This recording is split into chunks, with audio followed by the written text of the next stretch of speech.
Hey guys, welcome to Simple Real Estate. I'm Joe Simonera. Ask yourself why you are not a real estate investor. Think about it. You probably say to yourself, I'd like to dabble in real estate, but how come you're not a real estate investor? Maybe it's because you think there's too much money involved, too much upfront cost. Maybe you think that it's too hands-on. Maybe you think you don't have enough experience. Maybe you think you're too young, you're too old. Maybe you think that the market's not a right time. Well, all of those can be some concerns, but I definitely would not let it stop you because there are far too many benefits to dive into the real estate market than there is the negative effects of it.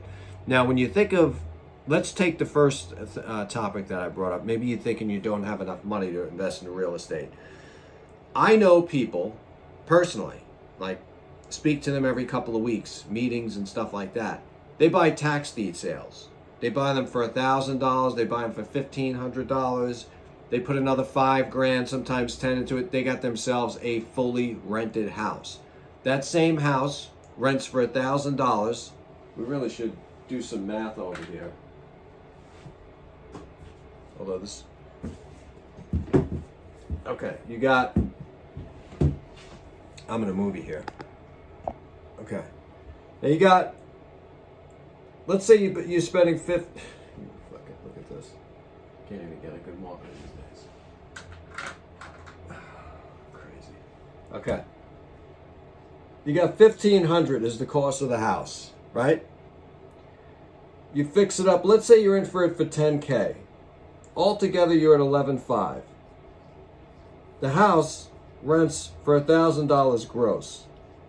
There is no way that you are finding an average like that of spending $11,000 and getting $1,000 worth of passive income. So after your expenses and everything else, let's say you walk away with $700, your insurance, your taxes, and stuff like that. You just spent $11,500 to get $700 in rental income. Now, what happens if you multiply that times 25 properties? Now that's some serious money. To get the $11,500, you could pay cash. You could try to get the mortgage, although I don't recommend it. But there's a lot of ways. I mean, you could put $11,500 on a credit card if you got decent credit. There are definitely ways to come up with money. So there's really no such thing as I don't have enough money in real estate. And only people who don't know smart real estate will look on Zillow. Okay, I mean, Zillow, Realtor.com, you're already in that circle of everybody and everybody. So nothing's a best kept secret when you're on those sites. You have to go where they ain't. That's right, go where they ain't. So try to find a creative way around the back door to getting these properties that are over the counter sold, tax deed sales, auctions, foreclosures. That's where you're going to kind of hold up. Because if you're telling me you don't have a lot of money to buy real estate and you don't want to be leveraged out, like to the point where you can be completely done. Because look, debt is great. Leveraging yourself is really good too, but you really have to know what you're doing with that. And it's always good to have a base platform. You could get seriously into debt by just leveraging yourself out too much. If the market goes down or something happens, you don't collect that rent, you're done. You'll be short selling and foreclosing before you know it. You want to be able to try to own these houses outright. So you want to be able to buy these houses for cash. If you don't have the cash, figure out how you can obtain that little bit of money. Now, that was on the high side too, because believe me, there's a lot of sales that you walk into that are $1,500 and don't need a lot of work. It might take a little time for you to search for them, but that's what this game is about, trying to search for industry products that not everybody else is going for.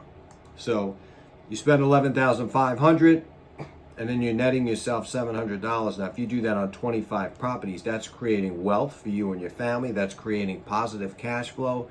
And you don't have to worry about a mortgage, because the problem is when you're dealing with that level where you're buying houses in the C-class neighborhoods, which is what I highly recommend, those single family houses, you're in a situation where you're not going to be affected too much if the crap really hits the fan. But if you bought a house in the A or B neighborhood at $200,000 or $300,000 and you got a high mortgage on that thing, and so the person in there suddenly loses their job and can't pay it, you're screwed. I mean, that's a big nut. 300,000.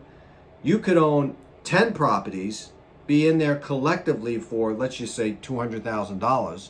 Those 10 properties producing a gross income of $1,000. That's 10K. You do the math, you probably walk away with 6,500 out of that. And if you had a free cash flow, now you could take that. You could also refi. So if you calculate the rents, now you could refi on that whole house, on all the houses. You can take your $200,000 back out, put it back in your pocket, hold a note on all the houses, take that 200,000 and buy another 10 properties. That's the way you do it. You know, you might see it in some of these other YouTube channels that say, well, buy a 14-unit apartment building and buy. Listen, if you've been in real estate long enough that you want some advice, the last thing you want to do is where tenants can talk to each other. Upstairs, downstairs, and to the side. You will have a mutiny on your hands if something's going wrong. That's what happened with the COVID. I knew many landlords where they had 8-unit apartment buildings. They all got together and says, I'm not paying rent this month. Well, I'm not paying month either. The government said we don't have to pay. Well, I'm not paying. Next thing you know, the whole building's not paying rent. You got $43,000 to $150,000 a year in taxes that still need to be paid because the taxes always get paid no matter what happens. And now you can't do what it is you got to do. So you better think twice before you watch some video and they tell you, hey, let's buy an apartment building. Get leveraged out to your gills. I do not recommend it. But thanks for watching this episode here. If you like what you're seeing, like, comment, and share. It gets me motivated to do more of these videos.